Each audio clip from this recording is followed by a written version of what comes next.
নমস্কাৰ মই উৎপল নাৰায়ণ গোস্বামী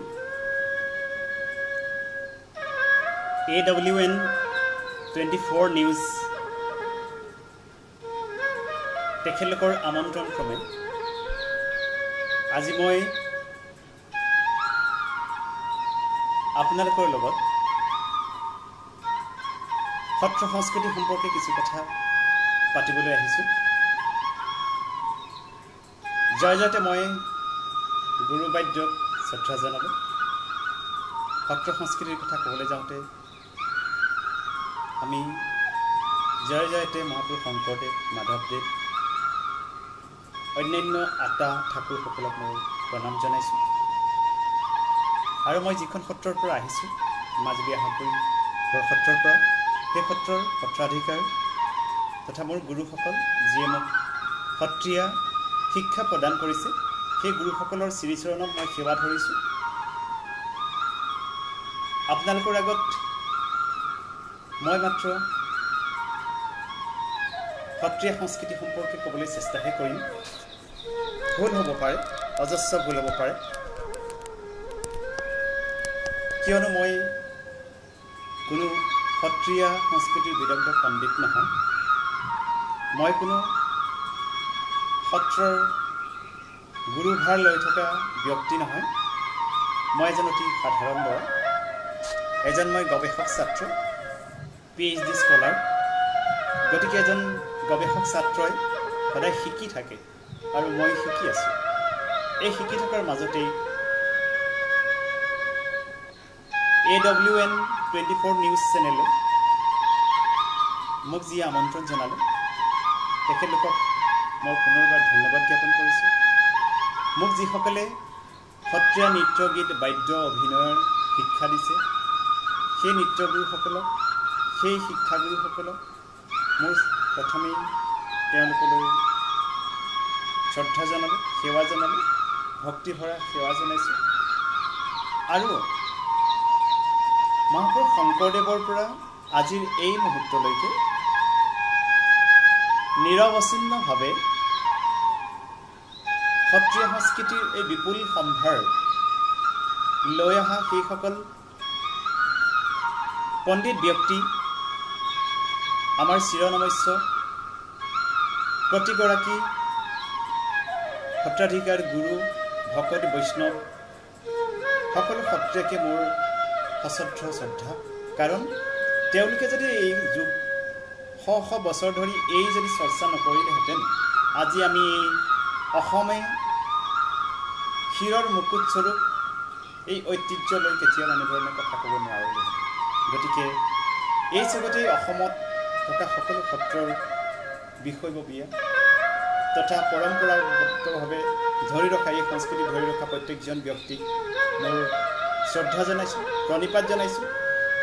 আজি এই অনুষ্ঠানটো এটা বাৰ্তালাপৰ অনুষ্ঠান বুলি আমাক জনোৱা হৈছিলে।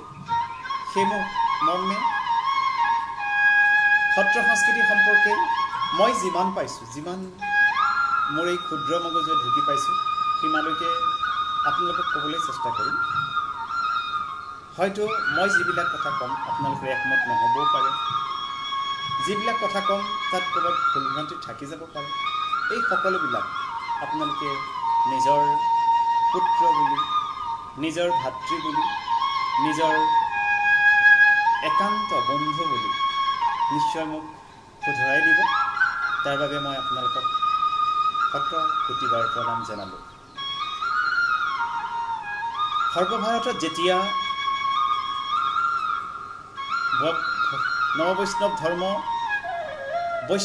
ভক্তি আন্দোলনৰ সূচনা হৈছিল, নৱবৈষ্ণৱ ধৰ্ম ভক্তি আন্দোলনৰ সূচনা হৈছিল। ইয়াৰ প্ৰথম আন্দোলনৰ সূচনা হৈছিল দক্ষিণ ভাৰতত, আলৱাৰসকলৰ মাজত এই বিপ্লৱৰ সূচনা হৈছিল।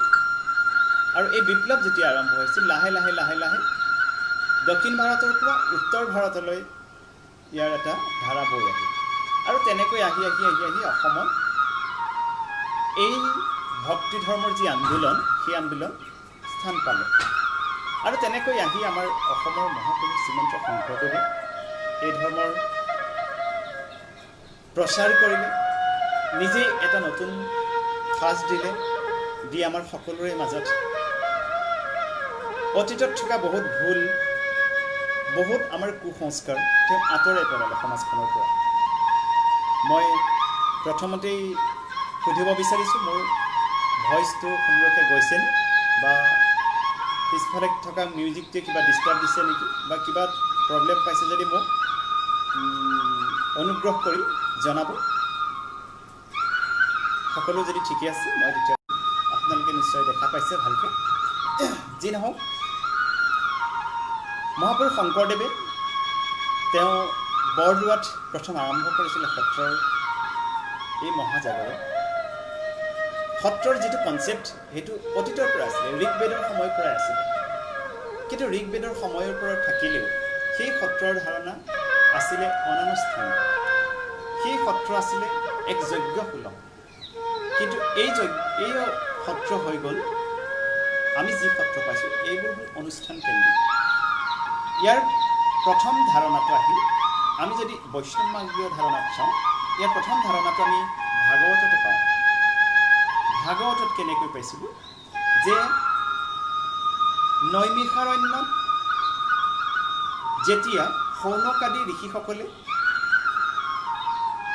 তেওঁলোকে ভাগৱত পঢ়ি আছিলে, তাত যি সত্ৰ হৈছিল সেই সত্ৰকো এক সত্ৰ হিচাপে ধৰিছিলে। সেই সত্ৰ আছিলে আলোচনা সত্ৰ। ভাগৱতত এই কথা আছে খুব সুন্দৰভাৱে, 2800 সহস্ৰ ঋষি বেদত প্ৰধান, বিষ্ণুৰ নৈমিষে ক্ষেত্ৰে মহাতীৰ্থস্থান, মান্য কৰি সূতক পাতিল সত্ৰ তথা শৌনক প্ৰমুখ্যে শুন ভাগৱত।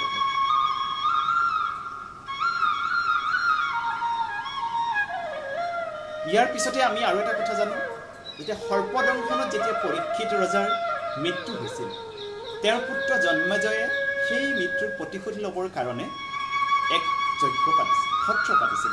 সেই সত্ৰটো আমি সৰ্পসত্ৰ বুলি জানো। ভাগৱতত সেই সত্ৰৰ কথা আছে, সৰ্পসত্ৰৰ কথা।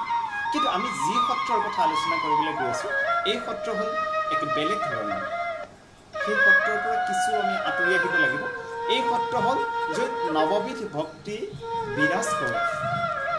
শ্ৰৱণ কীৰ্তন অৰ্চন আমি জানো সকলোৱে এই নৱবিধ ভক্তিৰ কথা। বন্দন, তাৰ ভিতৰত মহাপুৰুষ শংকৰদেৱে শ্ৰৱণ আৰু কীৰ্তনক চবচে আটাইতকৈ শ্ৰেষ্ঠটো প্ৰদান কৰি পেলাই তেওঁ ভক্তি ধৰ্ম প্ৰচাৰ কৰিলে আৰু সেই তাৰ আলমতি সত্ৰ স্থাপন কৰিলে। শৰণ মালিকা গ্ৰন্থত ভদ্ৰদেৱে সেইকাৰণে উল্লেখ কৰিছে, বৈকুণ্ঠনাথ ভাগৱত ভট্টাচাৰ্যৰ আমি এটা উক্তি পাওঁ, যত্ৰ চৰন্তি শ্ৰদ্ধমান কেৱলা ভগৱতী প্ৰিয়া নৱদা ভগৱত ভক্তি প্ৰত্যহম যত্ৰ বিদ্যতে তৎসত্ৰম উত্তম ক্ষেত্ৰম বৈষ্ণৱ সুৰবন্দিতম তত্ৰস্থা বৈষ্ণৱা সৰ্বহৰি নাম পৰায়ণা। অৰ্থাৎ যি ঠাই দেৱতাৰ বৈষ্ণৱসকলৰ দ্বাৰা বন্দিত, য'ত একান্ত ভক্তসকলে ভগৱন্তৰ সন্তুষ্টিৰ কাৰণে সাধন কৰে, যি স্থানত নৱদা ভক্তিৰ অনুশীলন প্ৰতিদিনে কৰা হয়, য'ত বাস কৰা বৈষ্ণৱসকল হৰিনাম কীৰ্তনত ব্ৰতী হয়, সেই স্থান হ'ল সত্ৰ। এইটো আছিলে সত্ৰৰ প্ৰথম লক্ষ্য। আৰু তাকেই মহাপুৰুষ শংকৰদেৱে অনুধাৱন কৰি আৰম্ভ কৰিলে এক নতুন ধাৰা। বৰদোৱাত প্ৰথমতে তেওঁ য'ত জন্মগ্ৰহণ কৰিছিল, তাতেই তেওঁ প্ৰথম সত্ৰ পতা বুলি আমি জানো। সেই সত্ৰ আজি আমি যি ধৰণৰ সত্ৰৰ বিষয়বস্তু পাওঁ তেনেকুৱা নাছিল যদিও, কিন্তু সত্ৰৰ আৰম্ভণি তাতেই হৈছিল। চৰিতপুথিত আমি হৰিগৃহ দেৱগৃহৰ কথা সুন্দৰকৈ পাওঁ, সেয়া সত্ৰৰ আৰম্ভণি আছিলে। কিন্তু পৰৱৰ্তী সময়ত শংকৰদেৱ সেই ঠাইত থাকিব পৰা নাছিলে, তাৰপিছত গাংমৌ থানলৈ গৈছিলে, তাৰপিছতে মণিকাঞ্চন সংযোগ হোৱা সেই স্থানলৈ গৈছিলে, মাজুলীৰ আহতগুৰি অঞ্চললৈ। তাতে মহাপুৰুষ মাধৱদেৱক লগ পাইছিলে আৰু ভটিয়াই গুচি আহিলে। আৰু ভাটিত আহি বৰপেটাৰ সেই পুণ্যধামত তেওঁলোকৰ এক নতুন জাগৰণৰ সূচনা হ'ল। আৰু তাতে মহাপুৰুষ শংকৰদেৱে গণককুছিত থাকি মহাপুৰুষ মাধৱদেৱৰ লগত এক নতুন যাত্ৰা আৰম্ভ কৰিলে। আৰু সত্ৰৰ প্ৰথম মূল কোষটো, আনুষ্ঠানিক সত্ৰৰ মূল কোষটো বৰপেটাতেই স্থাপন কৰিলে। বৰপেটা মহাপুৰুষ মাধৱদেৱে নিজে স্থাপন কৰিছে, সুন্দৰী দিয়া স্থাপন কৰিছে। চৰিতপুথিৰ মতে মহাপুৰুষ শংকৰদেৱে মাধৱদেৱক আজ্ঞা প্ৰদান কৰিছিল। তাৰ আগতেই আজি আমি যি পূৰ্ণাংগ সত্ৰৰ ৰূপ পাওঁ, এই সত্ৰৰ ৰূপত আমি কিছুমান বস্তু দেখোঁ যে য'ত কীৰ্তনঘৰ থাকে, মণিকূট থাকে, চাৰি হাতী থাকে, বাটচৰা থাকে, ৰাঙলী চৰা থাকে ইত্যাদি বিভিন্ন ধৰণৰ অলংকাৰেৰে গঠিত সেই অনুষ্ঠানটোৱেই পূৰ্ণাংগ ৰূপৰ সত্ৰ। আৰু এই পূৰ্ণাংগ ৰূপৰ সত্ৰৰ প্ৰথম যিটো কাম, সেই কামটো দামোদৰদেৱে আৰম্ভ কৰিছিল। শংকৰদেৱৰ সময়ত দামোদৰদেৱে খুব আটকধুনীয়াকৈ বৰপেটাত পাটবাউসী সত্ৰ আৰম্ভ কৰিছিল। আৰু তাৰপিছতেই নাৰায়ণ দাস ঠাকুৰতাই মাধৱদেৱক জোৰ কৰিছিল যে মাধৱ দেৱ, আপুনিও এনেধৰণে এখন সুন্দৰ সত্ৰ তৈয়াৰ কৰিব লাগে, নামঘৰৰ সৈতে খুব সুন্দৰভাৱে এটা পৰিৱেশ গঢ়ি তুলিব লাগে। আৰু এই গঢ়ি তোলাৰ যিটো পৰিৱেশৰ কথা ক'লে, আৰু তেতিয়াৰ পৰাই বৰপেটা সত্ৰখন সুন্দৰকৈ ৰঙিয়াল গৃহৰ সৈতে ভাজ ঘৰ দি পেলাই সুন্দৰ বৰপেটা সত্ৰ প্ৰস্তুত হৈছে। আৰু এনেধৰণেই লাহে লাহে সত্ৰ বিস্তাৰৰ গণককুছি, সুন্দৰ দিয়া সত্ৰ যেতিয়া লাহে লাহে বিস্তাৰ হ'ল, মাধৱদেৱৰ শিষ্যসকলেও সত্ৰ বিস্তাৰ কৰিবলৈ আৰম্ভ কৰিলে। আৰু তাৰ আগতেই উজনি অসমত সত্ৰ বিস্তাৰৰ কাম কিন্তু হোৱা নাছিলে। এই সত্ৰ বিস্তাৰৰ প্ৰথম কামটো কৰিলে মহাপুৰুষ দামোদৰদেৱৰ শিষ্য বংশী গোপালদেৱে। বংশী গোপালদেৱ অত্যন্ত সাহসী আছিল আৰু তেওঁৱেই উজনি অসমলৈ প্ৰথমবাৰৰ বাবে গৈ সত্ৰ বিস্তাৰৰ প্ৰথম কোঠ স্থাপন কৰিলে। বংশী গোপালদেৱক দামোদৰদেৱে আজ্ঞা প্ৰদান কৰিলে যে তেওঁ সত্ৰ স্থাপন কৰিব লাগে। তেওঁ যথেষ্ট অভিজ্ঞতাপূৰ্ণ আৰু গুণীজ্ঞানী ব্যক্তি আছিলে। সেইকাৰণে তেওঁ উজনি অসমলৈ প্ৰথমবাৰৰ কাৰণে সত্ৰ বিস্তাৰ কৰিবৰ কাৰণে পঠিওৱাত তেওঁ গৈ একে ঠাইতে থকা নাছিলে। কাঁহীকুছি, কলাবাৰী ইত্যাদি ব্ৰহ্মপুত্ৰৰ উত্তৰ পৰা বিভিন্ন ঠাইত থাকি সত্ৰ বিস্তাৰৰ প্ৰথম কাম আৰম্ভ কৰিছিল। তাৰপিছত দেবেৰাপাৰাত তেওঁ সত্ৰ স্থাপন কৰিছিল। কিন্তু সেই দেবেৰাপাৰাত থাকোঁতে তেওঁ ৰাজদ্ৰোহত পৰিছিল। ফলত তেওঁৰ সেই ৰাজদ্ৰোহৰ পৰা আঁতৰি আকৌ পলাবলগীয়া হৈছিল। অৱশ্যে সেই সময়ত সত্ৰ নিৰ্মাণ কৰোঁতে দুজন বিশেষ আহোম পৰিয়ালৰ দুজন বিশেষ ব্যক্তিয়ে তেওঁক সহায় কৰিছিল দেবেৰাপাৰত। সেইকেইজন আছিলে, এজন হ'ল ভাণ্ডাৰী গোহাঁই আৰু ইজন হ'ল সুন্দৰ গোহাঁই। তেওঁলোকে দামোদৰ বংশী গোপালদেৱক সহায় কৰিছিল আৰু লাহে লাহে সত্ৰ বিস্তাৰৰ এটা নতুন যুগ আৰম্ভ হৈছিল। আৰু তাৰপিছতেই গৈ বংশী গোপালদেৱে কুৰুৱাবাহী সত্ৰ স্থাপন কৰিছিল। এই কুৰুৱাবাহী সত্ৰৰ পৰাই লাহে লাহে আমাৰ সত্ৰ বিস্তাৰৰ অন্য এটা ধাৰা বাঢ়ি গ'ল। মই সেইটো পিছত ক'ম। এতিয়া এই সত্ৰ বিস্তাৰ হ'বলৈ ধৰোঁতেই অসমত এটা ডাঙৰ পৰিৱেশৰ সূচনা হ'ল। অৰ্থাৎ শংকৰদেৱৰ বিয়োগৰ পিছতেই উত্তৰাধিকাৰী সূত্ৰে কোনে উত্তৰাধিকাৰী পাব এই কথাটো চিন্তা কৰি এটা বিশেষ সংহতিৰ সৃষ্টি হয়। সংহতিটো সেই সময়তে নামকৰণ হৈছিলে নে নাই এই কথা এতিয়াও কোনো গৱেষকে স্পষ্টকৈ ক'ব পৰা নাই। কিন্তু চাৰিটা যে ভাগ হ'ল সেইটো নিশ্চিত। দামোদৰদেৱে তেওঁৰ এটা নিজৰ ধাৰাত কিছু আঁতৰি ধৰ্ম বিস্তাৰ কৰিবলৈ আৰম্ভ কৰিলে। সেইটো ব্ৰহ্ম সংহতি নামে জনা গ'ল। মাধৱদেৱৰ শিষ্য মথুৰা দাস বুঢ়া এটা, তেওঁ নাৰায়ণ দাস ঠাকুৰ এটা, তেওঁলোকে এটা বিশেষ ধাৰা লৈ গ'ল। সেইটো নিকা সংহতি নামে আমি সকলোৱে জানো। আৰু শংকৰদেৱৰ নাতি পুৰুষোত্তম ঠাকুৰ, চতুৰ্ভুজ ঠাকুৰ, তেওঁলোকে এটা বিশেষ ধাৰাত এই ধৰ্মৰ ধাৰাটো প্ৰচাৰ কৰিবলৈ ল'লে। আৰু মাধৱদেৱৰ একান্ত প্ৰিয় শিষ্য ভৱানীপুৰীয়া গোপালাটাই নিজাকৈ সত্ৰ স্থাপন কৰি সত্ৰৰ ধৰ্ম বিস্তাৰ কৰিবলৈ লাগিল। আৰু তেওঁৰ শিষ্যসকলে সেই বিশেষ গুৰুজনক শ্ৰদ্ধা জনাবৰ কাৰণে কালজাৰ সত্ৰত থাকি পেলাই সত্ৰ বিস্তাৰ কৰাৰ কাৰণে তাক কাল সংহতি বুলি ক'লে। এই যে চাৰিটা সংহতিত ভাগ হৈ গ'ল, ইয়াৰ মূল কথাটো আমি সদায় পজিটিভলি চাব পাৰোঁ। ইয়াৰ মূল কথাটো হ'ল যে মহাপুৰুষ শংকৰদেৱৰ যে মহাপুৰুষীয় ধৰ্ম, নৱবৈষ্ণৱ ধৰ্ম, মহাপুৰুষ মাধৱদেৱে এক শৰণ ভাগৱতী ধৰ্ম বুলি কৈ গৈছে গুৰু বন্দনা। এই ধৰ্ম বিস্তাৰত তেওঁ নামদেৱ গুৰু ভগত, এই চাৰিটা বিশেষ উপাদানক সদায় আগবাঢ়িহে এই ধৰ্ম প্ৰচলিত হৈ আছিল। আৰু এই নামদেৱ গুৰু ভগতৰ যি ধাৰা, এই চাৰিটা সংহতিয়ে চাৰিভাগে বিশেষভাৱে প্ৰাধান্য দিহে চলে। তাত বেলেগ ধৰণৰ কোনো ধৰণৰ বিশেষ বহুত ডাঙৰ এটা পাৰ্থক্য আছে সেই ধৰণৰ কথা নাই। ব্ৰহ্ম সংহতিয়ে দেৱক প্ৰাধান্য দিয়ে, কাল সংহতিয়ে গুৰুক প্ৰাধান্য দিয়ে, নিকা সংহতিয়ে ভকতক প্ৰাধান্য দিয়ে, পুৰুষ সংহতিয়ে নামক প্ৰাধান্য দিয়ে। অৰ্থাৎ সকলোৱে কৃষ্ণস্তু ভগৱান স্বয়ং, কৃষ্ণ বন্দনা, বিষ্ণু বন্দনাৰ কাৰণে এই চাৰিটা ধাৰাৰ তেওঁলোকে বাছি ল'লে। আৰু প্ৰত্যেকেই কিন্তু মূল সুঁতিলৈ সকলোৱে গৈ গৈ যি ধাৰাকে যি বস্তুটোকে আগত কৰি নলওক, শ্ৰেষ্ঠত্ব প্ৰদান নকৰক, তাৰ লক্ষ্য উদ্দেশ্য হয় কিন্তু কৃষ্ণক ভজনা কৰা, বিষ্ণুক ভজনা কৰা, কেৱল এজন দেৱতাক ভজনা কৰা, এইটোৱে তেওঁলোকৰ প্ৰধান উদ্দেশ্য আৰু এইটোৱেই লক্ষ্য। আৰু এনেধৰণে তেওঁলোকে বিভিন্ন ঠাইত গৈ গৈ সত্ৰ বিস্তাৰ আৰম্ভ কৰিলে। সত্ৰৰ লগতে আনুষংগিকভাৱে বহুত কথা জড়িত হৈ পৰিলে।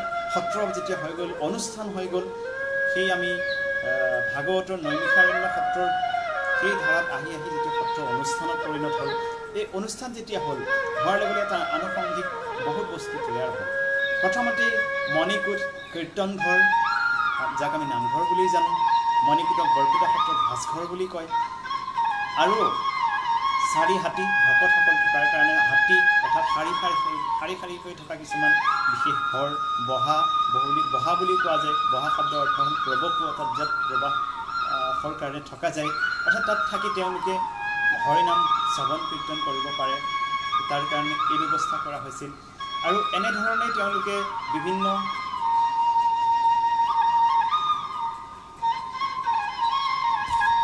পদ্ধতিত কৰাপাত, ৰাঙলী চৰা, বাট চৰা এই ধৰণৰ বস্তুবিলাক কৰাপাত বাট চৰা একে বস্তু তেনেধৰণে বিভিন্ন সংযোজন কৰিলে। আৰু এই বস্তুবোৰ আটক ধুনীয়া কৰি লোৱাৰ পিছত পৰৱৰ্তী সময়ত সত্ৰৰ কিছুমান নতুন তিনিটা বেলেগ বেলেগ ভাৱ সৃষ্টি হয়।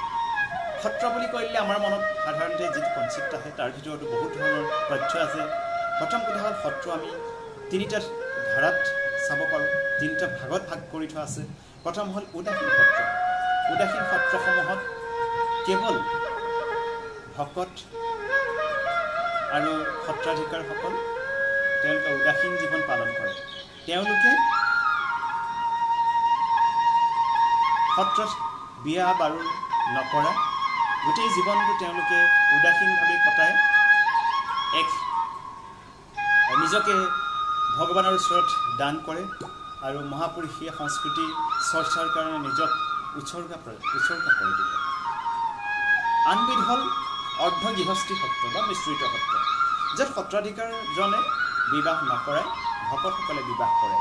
বা তেনেকুৱা ধৰণৰ আৰু আছে যে য'ত সত্ৰত কিছুমান ভকতে বিবাহ কাৰ্যত নাথাকে, কিছুমান ভকত বিবাহত থাকে বা সত্ৰাধিকাৰসকল বিবাহ কাৰ্যত থাকে।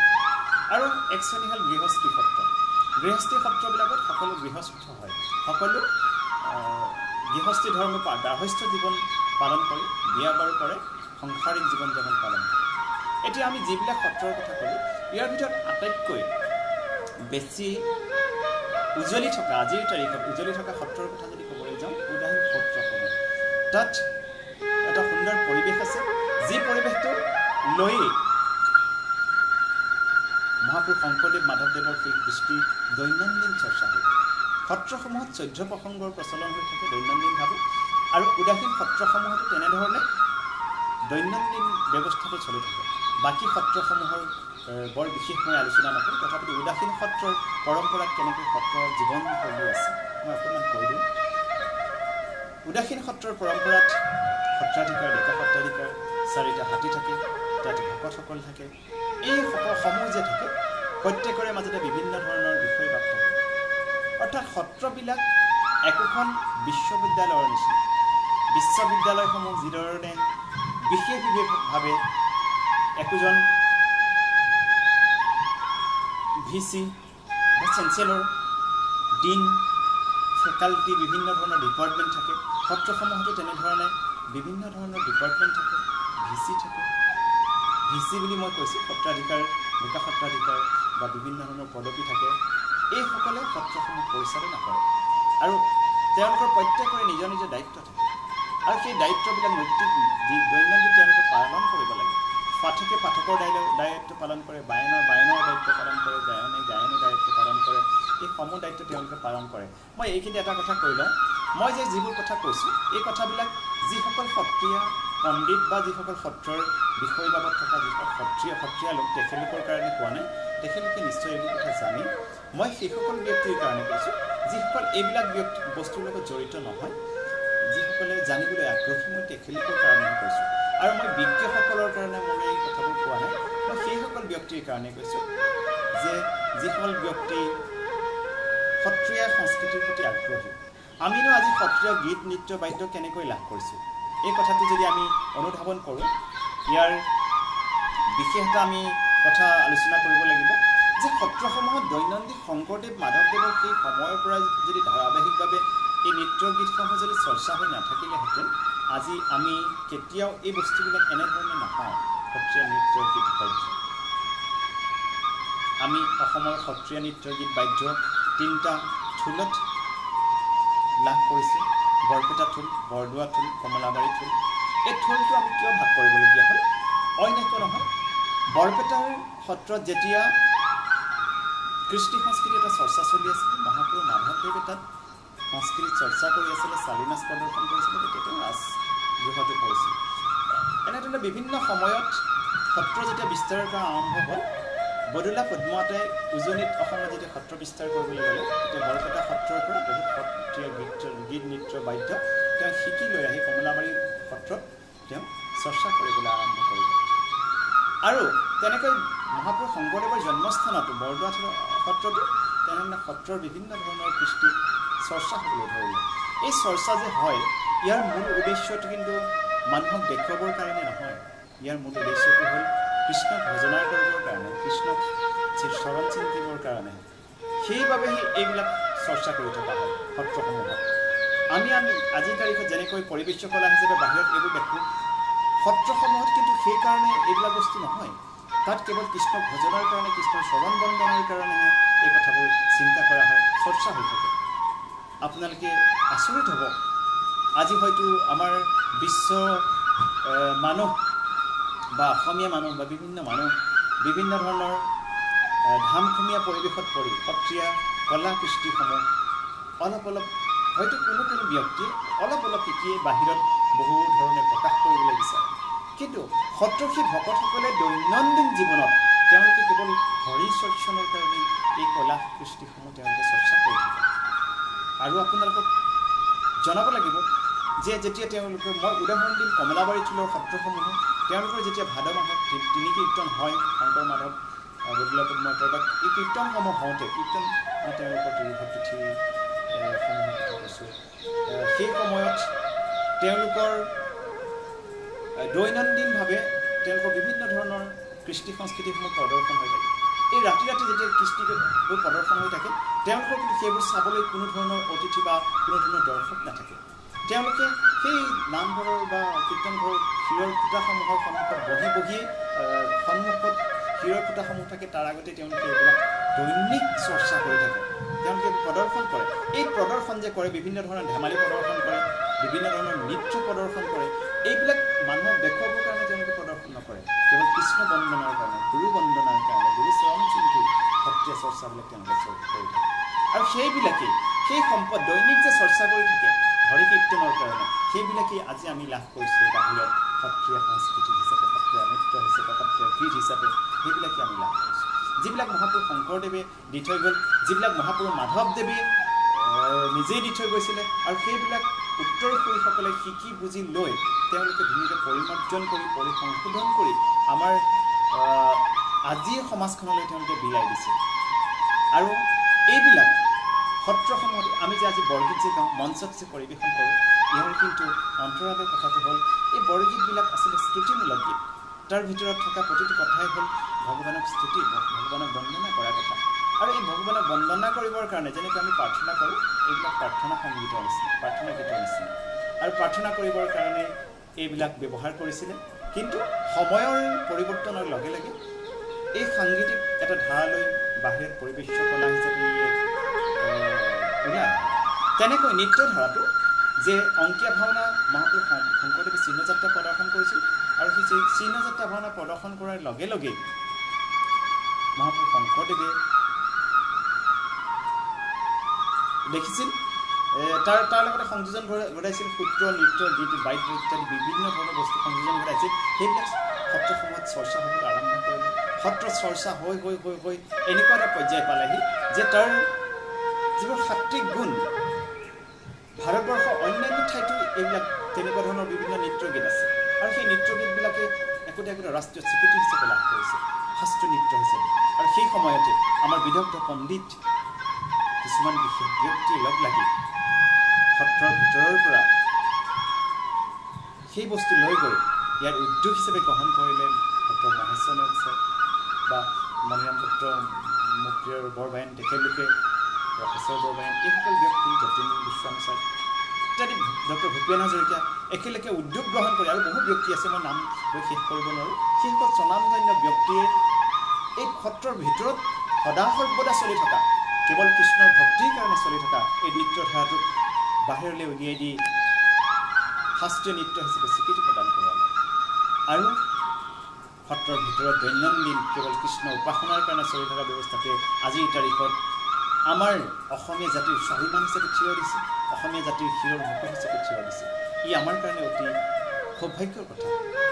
আৰু সত্ৰত যে কেৱল এই নৃত্যগীত বাদ্যই চৰ্চা হয় তেনে নহয়। নৃত্যগীত বাদ্য বুলি কওঁতে আমি কেৱল হয়তো খোলৰ কথা জানো। সত্ৰ অনুসৰি বেলেগ বেলেগ ধৰণে মৃদংগ বাদ্য বুলি এবিধ বাদ্য চৰ্চা হয়। সত্ৰসমূহত বিভিন্ন ধৰণৰ নৃত্যগীত প্ৰচলন আছে, যিটো আমি সকলোবোৰ বস্তু দেখা নাই। বহুত শাস্ত্ৰীয় ধাৰাৰ গীত প্ৰচলন হৈ আছে, এতিয়াও প্ৰচলন হৈ আছে। বিভিন্ন ধৰণৰ ৰাগ ৰেপনি ৰাগৰ প্ৰচলন হৈ আছে। এই ৰাগসমূহ আমি আজি তাৰিখত দেখা নাই, আৰু সেইবিলাক আমি গাঁৱে ভূঞে থকা অসংখ্য, অসমত এতিয়া বৰ্তমান 1000ৰো অধিক সত্ৰ আছে। এই সৰু বৰ সত্ৰ সকলোতে কিন্তু গীত নৃত্য বাদ্যৰে বিভিন্ন ধৰণৰ বস্তু প্ৰচলন হৈ আছে। কিন্তু সময়ৰ লগে লগে বিভিন্ন ধৰণৰ আতিশয্যৰ, বিভিন্ন ধৰণৰ মাৰিমলৰ দুৰ্যোগৰ ফলত বহুত বস্তু লীন হৈ গৈছে সময়ৰ লগত। কিন্তু সেইটো ডাঙৰ কথা নহয়। তথাপিও বহু ব্যক্তি আজিলৈকে এইবোৰ চৰ্চা ধৰি ৰাখিছে। মাজুলীৰ আপুনি উদাসীন সত্ৰসমূহলৈ যদি যায়, দৈনন্দিনভাৱে তেওঁলোকে যদি ত্যাগ কৰে, এজন শিশু 4 বছৰ 5 বছৰ বয়সতে সত্ৰলৈ লৈ অনা হয়। লৈ আনি তেওঁক সত্ৰত প্ৰথম এটা নিৰ্দিষ্ট এজন অভিভাৱকে লৈ আনে, এটা বহাত ৰাখে। বহাত ৰখাৰ পিছত সেই সত্ৰৰ ভকতজনক, কণমানিজনক, সেই সত্ৰৰ মূলগৰাকীজনে মাকৰ নিচিনাকৈ মৰম দিব লাগিব, দেউতাকৰ নিচিনাকৈ মৰম দিব লাগিব। তেনেকৈ মৰম দি মেলি সত্ৰত সেৱা আগবঢ়াই, সত্ৰাধিকাৰক চিনাকি কৰি দি, গুৰুৰ চিনাকি কৰি দি, গুণমালাৰ পৰা আৰম্ভ কৰি চপয় টুটয় ভতিমা সকলো পাঠ শিকাই মেলি, মাটি আখৰা শিকায়, খোল বিদ্যা শিকায়, ভাওনা শিকায়। এনেকৈ ক্ৰমান্বয়ে শিকাই এজন শিশুক এটা পৰিপক্ক ৰূপ দিয়াই দিয়ে। এনেদৰে বছৰ বছৰ ধৰি সত্ৰত সেই শিশুসকলক জ্ঞান দিয়ে। আজি শিশুসকল কাইলৈ যুৱক হ'ব, যুৱক হৈ তেওঁলোকে এদিন পূৰ্ণাংগ ভকত হ'ব, বৃদ্ধ হ'ব। বৃদ্ধ হোৱাৰ পিছত সেই বৃদ্ধগৰাকীৰ দায়িত্ব সেই শিশুজনে ল'ব। এনেধৰণে ক্ৰমাগতভাৱে সত্ৰত এনেকুৱা এটা ধৰণৰ নিত্য নৈমিত্তিক শৃংখলাবদ্ধ জীৱন চলি আহিছে, যিসকলে দেখে তেওঁলোকেহে অনুভৱ কৰিব পাৰিব কেনেকুৱা কষ্টকৰ জীৱন। কষ্টকৰ হ'লেই কিন্তু এই জীৱন বৰ মধুময়। বিষয় বাসনাৰ প্ৰতি সম্পূৰ্ণৰূপে ত্যাগ দি নিজৰ জীৱন উৎসৰ্গা কৰি, কেৱল মহাপুৰুষৰ বন্দনাত নিজক উৎসৰ্গা কৰি দিব পৰাটো এইটো কম জীৱন নহয়। যদিও কৃষ্ণক বা ভগৱানক বিষ্ণুক চিন্তা কৰিবৰ কাৰণে সেই সত্ৰৰ মজিয়ালৈ যায়, তাৰ লগতে আনুষংগিকভাৱে তেওঁলোকে নিজৰ দৈনন্দিন জীৱনটো নিজেই পৰিচৰ্যা কৰিবলগীয়া হয়। এজন মানুহ জীয়াই থাকিবলৈ খাদ্য, বস্ত্ৰ, বাসস্থানৰ এই 3 বস্তুৰ যিমান প্ৰয়োজন হয়, প্ৰত্যেকজন ভকত বৈষ্ণৱে নিজেই যোগাৰ কৰি ল'বলগীয়া হয়, যথেষ্ট কষ্ট কৰিবলগীয়া হয়। সেই কষ্ট কৰি এই জীৱনটো কটোৱাৰ পিছত তেওঁলোকে সেই নৃত্যকলা বা সেই ধাৰাবাহিকতা আজি শ বছৰ ধৰি আমি লৈ থকা দেখিবলৈ পাইছোঁ। এয়াই হ'ল সত্ৰীয়া সংস্কৃতি। এতিয়া তাৰ মাজতে অসংখ্য প্ৰতিভা লুকাই আছে। স্থাপত্য, ভাস্কৰ্য, বিভিন্ন কলা সত্ৰসমূহৰ মাজত আছে। সত্ৰ বুলি ক'লে কেৱল আমি ধৰ্মানুষ্ঠান বুলি ভাবিলে ভুল হ'ব। সত্ৰসমূহে অসমীয়া জাতীয় জীৱনলৈ ইমান অৱদান আগবঢ়াই গৈছে। তাৰ প্ৰথম অৱদানটো হ'ল শৈক্ষিক অৱদান। শিক্ষা অবিহনে কোনো এটা জাতি কেতিয়াও পূৰ্ণাংগ ৰূপ তেওঁলোকে লাভ কৰিব নোৱাৰে। আৰু সেই আনুষ্ঠানিক শিক্ষাৰ যিটো ধাৰা, সেই ধাৰাটো সত্ৰসমূহে প্ৰথম তেওঁলোকে নেতৃত্ব লৈছে। অসমৰ এনে বহুত সত্ৰ আপোনালোকে পাব, যি সত্ৰই অসমৰ উচ্চ শিক্ষানুষ্ঠানসমূহ গঢ়ি তুলিছিলে। আউনীআটীয়ে কওক, কমলাবাৰীয়ে কওক, আহতগুৰিয়ে কওক, ঘাৰমৰাই কওক, কুৰুৱাবিহিয়ে কওক, বিভিন্ন ধৰণৰ কলেজ, মাজুলীৰ প্ৰথমখন কলেজ মাজুলী কলেজ, সেই কলেজখন প্ৰতিষ্ঠা কৰিবৰ কাৰণে হাপুপাৰ সত্ৰৰ সত্ৰাধিকাৰ অতুল চন্দ্ৰ গোস্বামী তেখেতে নিজেও এটা নিজৰ ত্যাগ স্বীকাৰ কৰি অধ্যক্ষৰ দায়িত্ব লৈ মাজুলীৰ প্ৰথমখন উচ্চ শিক্ষানুষ্ঠান প্ৰতিষ্ঠা কৰিলে। কুৰুৱাবাহী সত্ৰৰ সত্ৰাধিকাৰে নিজেই নিজৰ ভূমি প্ৰদান কৰি পেলাই বোকাখাটত এখন প্ৰথম কলেজ স্থাপন কৰিলে। আউনীআটী সত্ৰৰ সত্ৰাধিকাৰে বিভিন্ন ঠাইত বিভিন্ন ধৰণৰ শিক্ষানুষ্ঠান প্ৰতিষ্ঠা কৰিছে। অসংখ্য শিক্ষানুষ্ঠান আছে। তাৰ উপৰিও আনুষ্ঠানিক শিক্ষাৰ কাৰণে এজন ছাত্ৰক পৰিপক্ক কৰিবৰ কাৰণে বিভিন্ন ধৰণৰ টুল ব্যৱস্থা কৰিলে।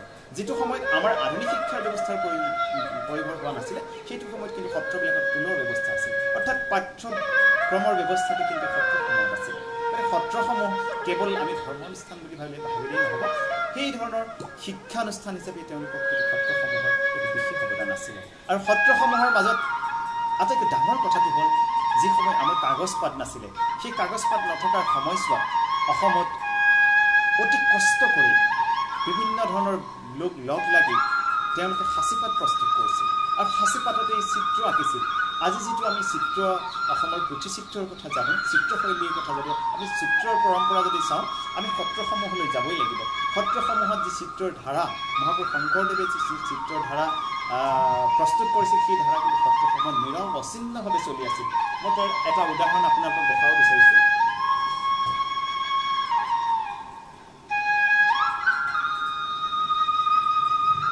মই আপোনালোকক দেখাব বিচাৰিছোঁ এইখন সাঁচিপাত। এইখন সাঁচিপাত। সত্ৰসমূহত যি সময়ত আমাৰ হাতত কাগজ পাত নাছিলে, কাগজ পাতৰ কথা আমি চিন্তা কৰিব নোৱাৰোঁ, তুলি পাতৰ কথা চিন্তা কৰিব নোৱাৰোঁ, সেই সময়ত কিন্তু এই ধৰণৰ সাঁচিপাত অতি কষ্টেৰে সাঁচি গছৰ বাকলি কাটি তাক বহুদিন মেহনত কৰি তাত মহি প্ৰস্তুত কৰি, এইবিলাক আখৰ যে দেখিছে মহি প্ৰস্তুত কৰিব লাগে, শিলিখাকে আদি কৰি কেঁচুৰ ৰসকে আৰম্ভ কৰি বিভিন্ন ধৰণৰ কষ্ট কৰি এই ৰংবিলাক প্ৰস্তুত কৰি সাঁচিপাত প্ৰস্তুত কৰিব লাগে, তাত লিখিব লাগে। কিমান কষ্ট! এখন সাঁচিপাত প্ৰস্তুত কৰাটো ইমান সহজ নহয়। আমাৰ হাতত সুলভ কাগজ, সুলভ আজিৰ তাৰিখত আমাৰ ডিষ্টাৰ কাগজ আমি কিনি আনিব পাৰোঁ, কিন্তু সেই সময়ত সত্ৰৰ ভকতসকলে ইমান কষ্ট কৰি এই সাঁচিপাত প্ৰস্তুত কৰিছিলে, আৰু তেওঁলোকে প্ৰথমে এই সাঁচিপাতত লিখিছিলে চৰিত পুথিসমূহ। যদি আমি অসমীয়া সাহিত্যৰ কথা চাওঁ, আমিতো অসমত অৰুণোদয় সময়ৰ পৰা 1846 পৰাহে আমি ছপাৰ ব্যৱস্থাটোৰ কথা পাওঁ। তাৰ আগতে কিন্তু সত্ৰসমূহত এই সাহিত্য চৰ্চা কিন্তু চলি আছিল। গীত নৃত্য সকলোবিলাক ইয়াত গীতৰ কথা ৰচনা কৰিছিলে, তেওঁলোকে বিভিন্ন চৰিত ৰচনা কৰিছিলে। চৰিত মানে জীৱন চৰিত, যিবিলাক আমি জীৱনী সাহিত্য আজিকালি পঢ়িবলৈ পাওঁ। জীৱনী সাহিত্যৰ যদি আমি ঐতিহ্য বিচাৰোঁ, সত্ৰসমূহত এইবিলাক লিখি থকা চৰিত, সাঁচিপাতত লিখি থকা এইবিলাক আমি জানিব পাৰিম। এই সাঁচিপাতসমূহ বৰ ছিষ্টেমেটিককৈ তেওঁলোকে বনায়, আৰু ছিষ্টেমেটিক ইয়াত এইটো যে দেখিছে এইটো নাভি বুলি কয়। ইয়াত এই নাভিটোত এডাল এটা ৰছী দি ধুনীয়াকৈ বান্ধি থ'ব পাৰে, খুব সুন্দৰভাৱে এনেকৈ শৃংখলাবদ্ধভাৱে ৰাখিবৰ কাৰণে তেওঁলোকে নাভিটো প্ৰস্তুত কৰি নাই বা নাভি বুলি কয়। ইয়াত এডাল ৰছী তেওঁলোকে দিব পাৰে, ইয়াৰ ওপৰত সুন্দৰ এটা বাকনি দিয়ে। সাঁচিপাতৰ বিষয়ে ক'বলৈ বহুত এটা বেলেগ মানে খণ্ড হ'ব, গতিকে মই ইয়াৰ বিষয়ে বেছি নকওঁ। মই এটা বস্তুৱে দেখালোঁ যে সত্ৰত কেনেধৰণে কিমান কষ্ট কৰি সাহিত্য চৰ্চা হৈছিল, এই সাঁচিপাত কেনেধৰণে প্ৰস্তুত কৰিবলগীয়া আছিল, কিমান কষ্ট কৰি তাত নাট লিখিবলগীয়া হৈছিল, গীত লিখিবলগীয়া হৈছিল, চৰিত পুথি, চৰিত জীৱন চৰিত, গুৰুসকলৰ জীৱন চৰিত লিখিবলগীয়া হৈছিল। এতিয়া কথাটো হ'ল, যদি এই সত্ৰৰ যদি উত্তৰাধিকাৰীসকলে যদি জীৱন চৰিত যদি নিলিখিলেহেঁতেন, আজি আমি শংকৰদেৱক বিচাৰি পোৱা বহুত জটিল হ'লহেঁতেন। যদি এই ব্যক্তিসকলে যদি সাঁচিপাতত যদি বৰগীতসমূহ অংকীয়া নাটসমূহ যদি ৰচনা কৰি নথলেহেঁতেন, তেতিয়াহ'লে আমি আজি শংকৰদেৱক বিচাৰি পোৱা যথেষ্ট কষ্ট হ'ল। সত্ৰত কেৱল এয়াই নহয়, মই আপোনালোকক খোল দেখুৱালোঁ, খোলৰ লগতে সমান্তৰালভাৱে মৃদংগ নামৰ এবিধ বাদ্যৰ প্ৰচলন হৈ থাকে, সেয়াও সত্ৰীয় সংস্কৃতিৰ অনবদ্য বাদ্য। আৰু সত্ৰসমূহ কেৱল যে এটা বিশেষ ধাৰাৰ বা বিশেষ এটা জনগোষ্ঠীৰ মাজতে প্ৰচলিত এক বিশেষ সংস্কৃতি তেনেকুৱা নহয়। সত্ৰসমূহৰ মাজত বিভিন্ন জাতি জনজাতিৰ লোকে তেওঁলোকে বসবাস কৰে, বিভিন্ন জাতি জনজাতিৰ লোকে তেওঁলোকে নিজেই সত্ৰাধিকাৰ হয়, সত্ৰৰ পৰিচালনা কৰে। আৰু সত্ৰীয়া সংস্কৃতিত সেই জাতি জনগোষ্ঠীসমূহৰ বিভিন্ন ধৰণৰ উপাদান আপোনালোকে বিচাৰিলে পাব। নামঘৰৰ যদি আমি টুপৰ অংশটো চাওঁ, মিচিং জনগোষ্ঠীসকলৰ ৰংঘৰৰ লগত মিলে। বিভিন্ন ধৰণৰ জনজাতিসকলৰ সমল সত্ৰীয়া নৃত্যত আমি দেখিবলৈ পাওঁ। বহুত বস্তু আমাৰ মাজত অসমৰ জাতি জনগোষ্ঠীৰ বিভিন্ন সমল আমি পাওঁ, বা প্ৰত্যেক মানুহেই সত্ৰীয়া সংস্কৃতিৰ প্ৰতিটো সমল, প্ৰতিটো উপাদান আমি যদি এনেধৰণে বিচাৰি গৈ থাকোঁ, দেখি যাম যে অসমৰ সত্ৰীয়া সংস্কৃতি কেৱল এটা আধ্যাত্মিক বা ধৰ্মীয় অনুষ্ঠান নহয়। এই অনুষ্ঠানবিলাক হ'ল, সত্ৰ অনুষ্ঠান হ'ল মানুহৰ সাহিত্য সংগীত আদি কলাসমূহৰ চৰ্চাৰ একোটা স্থান।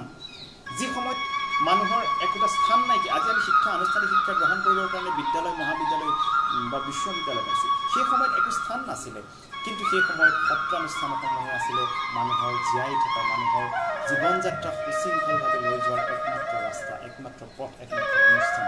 আৰু তাৰপিছতে লাহে লাহে নামঘৰসমূহ প্ৰতিষ্ঠা হ'বলৈ ধৰিলে গাঁৱে গাঁৱে, আৰু নামঘৰসমূহ হৈ পৰিল মানুহৰ সমাজ পাতি বসবাস কৰি থাকিবৰ কাৰণে অন্যতম উপাদান। এতিয়া সত্ৰসমূহৰ সেই যে গীত ৰাগ ইত্যাদিবিলাক চলি থাকে, যে এইবিলাক চলি থাকে, আমি মঞ্চত যে দেখোঁ, এইবিলাক সত্ৰত কেৱল বিভিন্ন ধৰণৰ অনুচাৰ তেওঁলোকৰ নীতি নিয়ম মতে চলি থকা কিছুমান ব্যৱস্থা, সেইবিলাকে আমি বাহিৰত পৰিৱেশ্য কলা হিচাপে লাভ কৰিছোঁ। আৰু পৰিৱেশ্য কলা হিচাপে লাভ কৰাৰ পিছতহে আমি গম পাইছোঁ যে এইসমূহ আচলতে ভগৱানৰ কৃষ্ণৰ বন্দনাৰ কাৰণে আছিলে। আৰু তাৰে মই এটা উদাহৰণ দিওঁ, যদি বৰগীতসমূহৰ কথা কওঁ, বৰগীতসমূহ আমি বিভিন্ন ধৰণৰ বৰগীত পাওঁ। এই বৰগীতসমূহ ৰাগ ভিত্তিক আৰু ৰাগ তাৰ বিভিন্ন সময়ত ভগৱানৰ কীৰ্তন কৰিবৰ কাৰণে, গুণানু কীৰ্তন কৰিবৰ কাৰণে এই গীতসমূহ গায়। ৰাতিপুৱা হোৱাৰ লগে লগে কৌ কল্যাণ অহিৰ শ্যাম গোৰা এই ৰাগসমূহৰ বৰগীতসমূহ গায়। এই বৰগীতসমূহ গাই তেওঁলোকে প্ৰসংগ কৰে, নাম প্ৰসংগ কৰে। তাৰপিছত দুপৰীয়াৰ পৰা আবেলি এই সময়ছোৱালৈকে ভকতসকলে সত্ৰসমূহত কি কৰে, কেদাৰ মাহৰ বসন্ত, তোৰ বসন্ত, ধনশ্ৰী বৰাৰী এনেকুৱা ধৰণৰ ভাটিয়ালি এই ধৰণৰ গীতবিলাক গায়। আৰু সন্ধিয়া হোৱাৰ লগে লগে যেতিয়া প্ৰসংগ আৰম্ভ কৰিব, তেতিয়া তেওঁলোকে আখুৱাৰী, বেলুৱাৰ, চাৰেং, চালাঙী এই ধৰণৰ ৰাগৰ গীতসমূহ গায়। আকৌ নাম প্ৰসংগ কৰিবৰ কাৰণে যেতিয়া আগনিশা হয়, গধূলি সন্ধ্যাৰ পিছৰ সময়ছোৱাত তেওঁলোকে চুহাই, সিন্ধুৰা, কানাড়া, মল্লাৰ, নাট মল্লাৰ এই ধৰণৰ ৰাগৰ গীতসমূহ গায়। আৰু শেষ নিশা তেওঁলোকে কামত, ভূপালী, মধ্যাদী এই ধৰণৰ গীতবিলাক গায়। আৰু পুৱতি নিশা হোৱাৰ লগে লগে তেওঁলোকে ভূপালী, পূৰ্বী এই ৰাগসমূহৰ গীতসমূহ গায়। অৰ্থাৎ এই ধৰণৰ এটা নিৰবিচ্ছিন্ন ধাৰা তেওঁলোকে ধৰি ৰাখিছিল কাৰণেই, ভকতসকলে ধৰি ৰাখিছিল কাৰণেই আজি আমি এই ধৰণৰ আজিৰ তাৰিখত যিবিলাক সংস্কৃতি পাওঁ, এই সংস্কৃতিবোৰ লাভ কৰিছোঁ। আৰু তেনেধৰণেই আমি ভাৰতবৰ্ষৰ নৃত্যৰ যদি ঐতিহ্য বিচাৰ কৰোঁ, বৈদিক যুগৰ পৰা এতিয়ালৈকে খ্ৰীষ্টপূৰ্ব 3300 বছৰ পূৰ্বে মিছৰীয়া দেৱাল চিত্ৰত ভাৰতৰ গুহা চিত্ৰ নৃত্যকলাৰ বিভিন্ন ধৰণৰ আমি সমল পাওঁ। খ্ৰীষ্টপূৰ্ব 3300 বছৰ পূৰ্বে সেই তেতিয়াৰ পৰা এটা ধাৰা বৈ আহি কিন্তু আজিৰ তাৰিখত আমাৰ অসমত থকা এই নৃত্যধাৰাই এটা স্বীকৃতি লাভ কৰি গ'ল। ভাৰতবৰ্ষত আমি তেনেকুৱা যদি বিভিন্ন ধৰণৰ নৃত্যধাৰাৰ কথা পাওঁ, বৈদিক যুগৰ পৰা আৰম্ভ কৰি বৰ্তমানলৈকে দাক্ষিণাত্য, অৱন্তী, পাঞ্চলী, ৰুদ্ৰমাগধী এই 4 প্ৰকাৰ প্ৰবৃত্তিৰে ভাৰতৰ নৃত্যসমূহৰ কথা আমি পাওঁ। ইয়াৰ উপৰি অসমত 3টা ধাৰাৰ বিশেষ নৃত্যৰ প্ৰচলন আছিলে। সেইকেইটা আছিলে সত্ৰীয়া ওজাপালি, সত্ৰীয়া নৃত্য, দেওঘৰী নতী নৃত্য বা সভা গোৱা বা ৰং গোৱা ওজাপালি আছিল। এইবিলাক আছিলে পুৰণা নৃত্য। তাৰ ভিতৰত সত্ৰীয়া নৃত্যটোৱে এটা বিশেষ ৰূপ লাভ কৰিলে আৰু লাভ কৰোঁতে আজিৰ তাৰিখত স্বীকৃতি লাভ কৰিলে। সত্ৰৰ সংস্কৃতি সম্পৰ্কে যদি ক'বলৈ যাওঁ, বহু এটা দীঘলীয়া কথা। সত্ৰ সংস্কৃতি সম্পৰ্কে ক'বৰ কাৰণে মোক আজি এই পেজলৈ আমন্ত্ৰণ জনালে মই সকলোকে ধন্যবাদ জনাইছোঁ। আপোনালোকৰ যদি কিবা প্ৰশ্ন থাকে, মই যদি জানিবলগীয়া থাকে মই ক'ব পাৰোঁ। এইখিনিতে মই কেইটামান মেছেজ পঢ়ি দিছোঁ। ভাস্কৰ দত্তই লিখিছে, সুন্দৰ, ধন্যবাদ ভাস্কৰ দত্ত।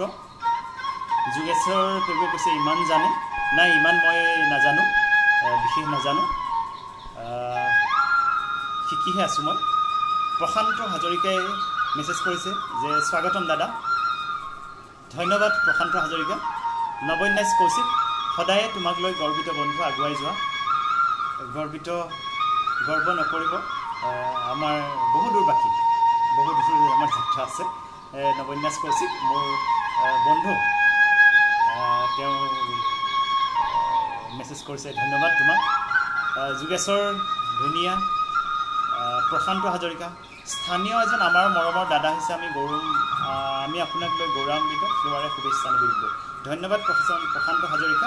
প্ৰশান্ত হাজৰিকা এখন কলেজৰ প্ৰবক্তা। মোৰ প্ৰতি থকা তোমাৰ এই মৰম মই সদায় মনত ৰাখিম।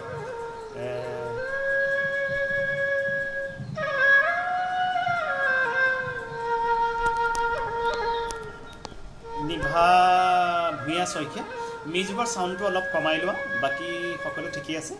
ধন্যবাদ। মিউজিকটো অকণমান মই দি দিছোঁ ৰাইজৰ, যাতে যিহেতু মোৰ আজি কথা ক'বৰ কাৰণে আহ্বান জনাইছে, কেৱল কথা কোৱাৰহে দিম, সেইকাৰণে মই ভাবিলোঁ অকণমান সংগীতময় পৰিৱেশ এটা যদি সৃষ্টি হয় খুব ভাল হ'ব।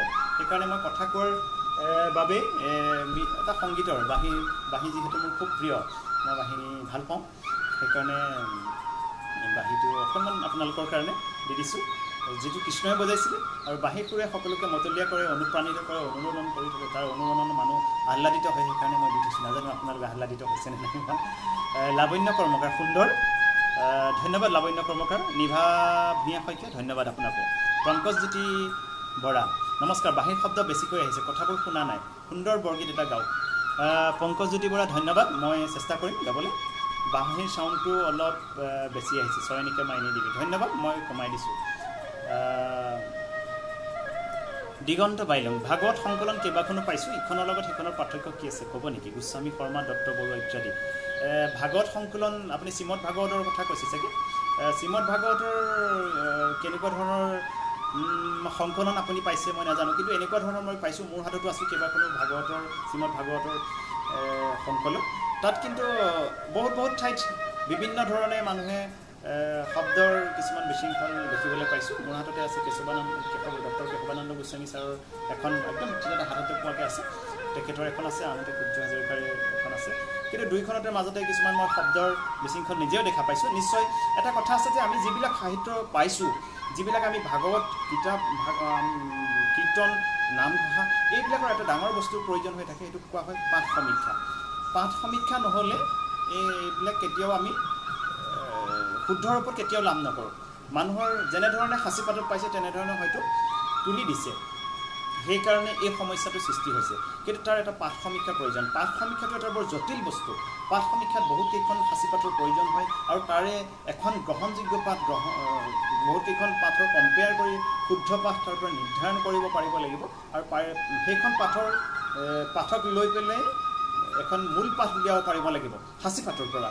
সেইটোকে কোৱা হয়, তেনেকুৱা ধৰণৰ পাঠ সমীক্ষাৰ এটা প্ৰচেছ আছে, যিটো প্ৰচেছ যথেষ্ট জটিল। আৰু সেই ভাগৱতখনৰ যদি আপোনাৰ এনেকুৱা ধৰণৰ খেলি মেলি পাইছে, সংকলন পাইছে, স্বাভাৱিক কথা, খেলি মেলি পাব পাৰে। এইটো প্ৰিণ্টিং মানে মই যিটো বিষয় ক'লোঁ যে যিয়ে যেনেধৰণে সাঁচিপাতত পাইছে তেনেকৈ হয়তো তুলি দিছে, সেইকাৰণে এনেকুৱা এটা পৰিৱেশ হৈছে। কিন্তু পাঠ সমীক্ষাৰ অবিহনে আচলতে এনেধৰণে সংকলন কৰি থকাটো বৰ বেছি এটা ভাল কথা নহয় বুলি মোৰ মনে ধাৰণা কৰে, কাৰণ পাঠ সমীক্ষাইহে এখন পাঠ। আমি আজি যিবোৰ বৰগীত গাই আছোঁ, বৰগীতবোৰ শুদ্ধ নে অশুদ্ধ আমি নিজেই নাজানো, কাৰণ মই উদাহৰণ দিব বিচাৰোঁ যে কিছুমান বৰগীতত কম্পিত মাধৱ নয়ন জোৰাই, কিছুমান গীতত ক'ৰবাত পাইছোঁ কল্পিত মাধৱ নয়ন জোৰাই। এতিয়া কল্পিত নে কম্পিত, এই শব্দ দুটা, কম্পিত শব্দৰ অৰ্থ হ'ল কঁপি থকা, কল্পিত অৰ্থ হ'ল কল্পনা কৰা, ধৰি ল'লোঁ। এতিয়া কথাটো হ'ল এইটো কোনটো শুদ্ধ আমি নাজানো, এতিয়াও আমি অকণমান তাৰ লগত মিলাইছিলে দুয়োটাই শুদ্ধ। যদি তাৰ গোটেই কল্পিত মাধৱ নয়ন জোৰাই, কম্পিত মাধৱ নয়ন জোৰাই যদি মিলাই চাওঁ, ঠিকে আছে, কিন্তু ইয়াৰ পাঠ সমীক্ষা কৰিব লাগিব। সেই পাঠ সমীক্ষাটোৱে হ'ল আটাইতকৈ জটিল বস্তু। সেই বস্তুটো কৰিবৰ কাৰণে কেইবাখনো তেনেকুৱা ধৰণৰ প্ৰাচীন সাঁচিপাতৰ প্ৰতি প্ৰয়োজন হ'ব, আৰু তাৰ পৰা এখন শুদ্ধ পাঠ, নিৰ্ভৰযোগ্য পাঠ গ্ৰহণ কৰি পেলাই শুদ্ধ ৰূপ এটা গ্ৰহণ কৰিব পাৰিব লাগিব। তেতিয়াহে এখন শুদ্ধ গ্ৰন্থ, এখন শুদ্ধ, আমি যিকোনো ভাগৱতেই কওঁ, কীৰ্তনেই কওঁ, নামঘোষাও কওঁ, বৰগীতেই কওঁ, সকলোৰে কিন্তু তেনেকুৱা ধৰণৰ প্ৰয়োজন হ'ব। তাৰ কাৰণে মই ক'লোঁ যে এনেকুৱা ধৰণৰ সাঁচিপাত লাগিব। ধৰক সাঁচিপাতৰ পুথি, প্ৰাচীন পুথি বিচাৰিব লাগিব। এই সাঁচিপাতবিলাক অবিহনে আমি কোনো ধৰণৰ কথাত আমি বৰ বেছি নিৰ্ভৰযোগ্য বা 100% শুদ্ধ বুলি আমি কৈ দিবলৈ জটিল হয় আমাৰ, কাৰণ সাঁচিপাতৰ ভিতৰত যদি আমি সোমাব নাজানো, আমাৰ ইতিহাস আমি কিন্তু নাজানো, আমি আধৰুৱা হৈ থাকিম। গতিকে সাঁচিপাতৰ অধ্যয়নৰ কিন্তু খুবেই প্ৰয়োজন। তাৰপিছতে অতুলানন্দ গোস্বামী, মোৰ খুৰা হয়, মোৰ গুৰু অতুলানন্দ গোস্বামী, খুব ভাল লাগিল খুৰা। তেখেতে মোৰ যথেষ্ট শিকাইছে।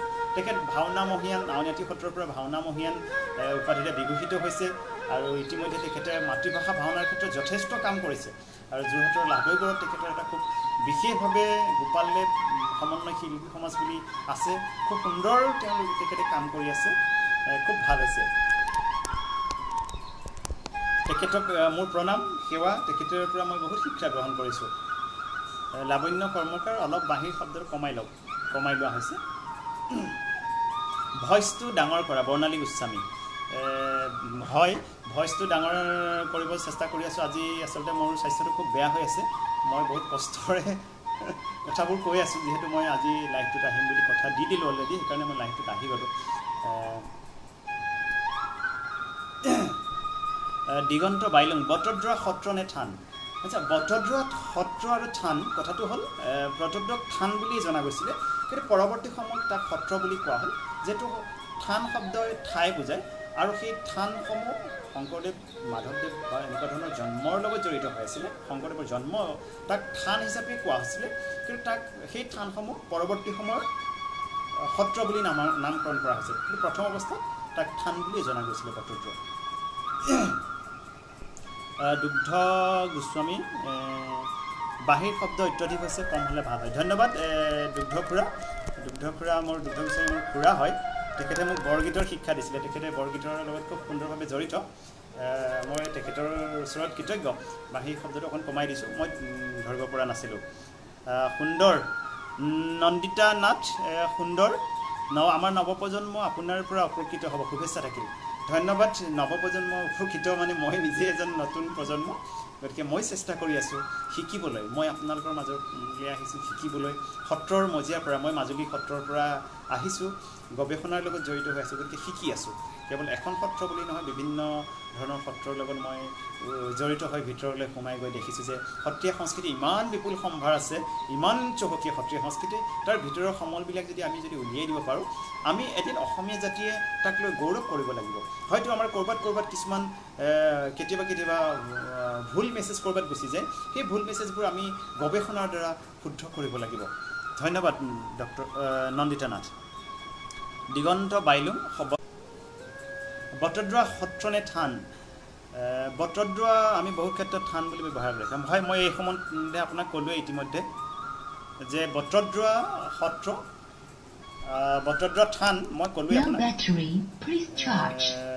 মই ইতিমধ্যে আপোনাক ক'লোৱে যে বটদ্ৰৱাখন হ'ল এখন আচলতে থানহে তাক পিছত সত্ৰ বুলি কোৱা হৈছে থান আৰু সত্ৰৰ মাজত পাৰ্থক্য হ'ল প্ৰথম অৱস্থাত সকলো থান বুলি কোৱা হৈছিলে দেই কেৱল বৈষ্ণৱ পীঠসমূহ মানে বৈষ্ণৱ স্থানবিলাকেই নহয় জন্মস্থানবিলাকেই নহয় শাক্তপন্থী শৈৱপন্থী যিবিলাক স্থান য'ত মানে আধ্যাত্মিক কেন্দ্ৰৰ এটা জেগা পোৱা যায় তাক থান বুলি কোৱা যায় বিভিন্ন থান তেনেকুৱা আমি শাক্তপন্থী থানো পাওঁ থান শব্দটো ঠাই বুজায় এতিয়া সেইকাৰণে যিহেতু এইটো বৈষ্ণৱ মাৰ্গৰ লগত জড়িত সেইকাৰণে তাক সত্ৰ বুলি পিছত হয়তো নামকৰণ কৰিছে অতুলেন্দ্ৰ গোস্বামী বাঁহী শব্দ মানে ভাল হয় ধন্যবাদ মলয়া বৰুৱা ভাল লাগিল মলয়া বৰুৱা ধন্যবাদ মোৰ সহপাঠী মই আপোনালোকৰ যদি কিবা থাকে যিহেতু এই অনুষ্ঠানটো মোক জনোৱা মতে অকণমান ইণ্টাৰেক্টিভ এটা অনুষ্ঠান গতিকে আপোনালোকৰ যদি কিবা জানিবলগীয়া থাকে মই যিমান পাৰোঁ চেষ্টা কৰিম জনাবলৈ এই সত্ৰ সংস্কৃতি সম্পৰ্কে মই আকৌ ক'ব বিচাৰোঁ যে মই আচলতে কোনো ধৰণৰ বিদগ্ধ পণ্ডিত নহয় এই অনুষ্ঠানটোলৈ আমন্ত্ৰণ জনালে মোক সত্ৰ সংস্কৃতিৰ কিছুমান কথা ক'বলৈ যিবিলাক কথা ক'লে ৰাইজ উপকৃত হয় মই যিবোৰ কৈছোঁ উপকৃত হৈছেনে নে নাই জানো মই চেষ্টা কৰিছোঁ আপোনালোকক কিমান মই এই ক্ষেত্ৰত সুখী কৰিব পাৰিছোঁ নাজানো কিন্তু মই এটা কথা ক'বই লাগিব যে মহাপুৰুষ শংকৰদেৱৰ মাধৱদেৱক বাদ দি অসমীয়া জাতিয়ে কিন্তু কোনোদিন কোনো কথাত সাহিত্য অকলে আগবাঢ়ি যাম বুলি ভবাটো ভুল কথা তেওঁলোকৰ সেই চিন্তাধাৰা সেই উদাৰনৈতিক ভাৱধাৰা তেওঁলোকৰ অৱদানসমূহ যিসমূহ সত্ৰসমূহে আজিও নামঘৰসমূহে আজিও ধৰি ৰাখিছে সেইসমূহক কিন্তু লৈ যোৱাটো আমাৰ প্ৰত্যেকৰে কৰ্তব্য আৰু চাৰিটা সংহতিৰ যি সংস্কৃতি এই সংস্কৃতিসমূহ আমি সকলোৱে ভাল ধৰণে চাব লাগিব পজিটিভলি প্ৰত্যেকতে ভাল ভাল কথাই আছে মহাপুৰুষ মাধৱদেৱে কৈছিলে যে উত্তমজনে অধমজনে কেৱল আনৰ দুখ দেখে মধ্যমজনে আনৰ দুখ আৰু গুণ দেখে আৰু উত্তমজনে কেৱল মানুহৰ গুণ দেখে আৰু উত্তমজনে মানুহৰ সেই যে গুণ থাকে তাৰ অলপ হ'লেও বিস্তাৰ কৰে গতিকে আমি মানুহ সদায় উত্তম হ'বলৈ যদি চেষ্টা কৰোঁ তেতিয়া প্ৰত্যেকতেই ভাল লেখা পাম আৰু সেই ভাল লেখাবিলাক আমি সদায় অকণমান হ'লেও সেই গুণবিলাক আমি অকণমান হ'লেও বিস্তাৰ কৰিবলৈ যদি এটা প্ৰচেষ্টা যদি লওঁ চেষ্টা যদি কৰোঁ তেতিয়া আমাৰ নিশ্চয় ভাল হ'ব আৰু অসমীয়া জাতীয় জীৱনত সত্ৰীয়া সংস্কৃতি থকা তাত সাহিত্যৰ যি চৰ্চা সংগীতৰ যি চৰ্চা নৃত্য গীত বাদ্যৰ যি চৰ্চা সেইবিলাক বাদ দি আমি কেতিয়াও আগবাঢ়িব নোৱাৰোঁ মই শেষত অকণমান খোল বাদ্য পৰিৱেশন কৰি আপোনালোকৰ পৰা বিদায় মাগিম যদি কিবা প্ৰশ্ন থাকে কৰিব পাৰিব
মই কোৱা কথাবিলাকত বহুত ভুল হ'ব পাৰে আপোনালোকে সকলো ক্ষমা কৰিব আপোনালোকৰ আগত অকণমান গুৰুবাদ্য পৰিৱেশন কৰিলোঁ যিহেতু এই অনুষ্ঠানটো খোলবাদ্য পৰিৱেশনৰ নহয় কেৱল মোক সত্ৰ সংস্কৃতি সম্পৰ্কে ক'বলৈহে আজি বিচাৰিছিল সেইকাৰণে মই ক'লোহে কথাহে ক'লোঁ বিশেষভাৱে মই পৰিৱেশ্য কলালৈ নগ'লোঁ নৃত্য গীত বাদ্য সম্পৰ্কীয় কথালৈ তথাপিও মই এটি বুলেৰে মই আজি এই অনুষ্ঠান সামৰিছোঁ ধন্যবাদ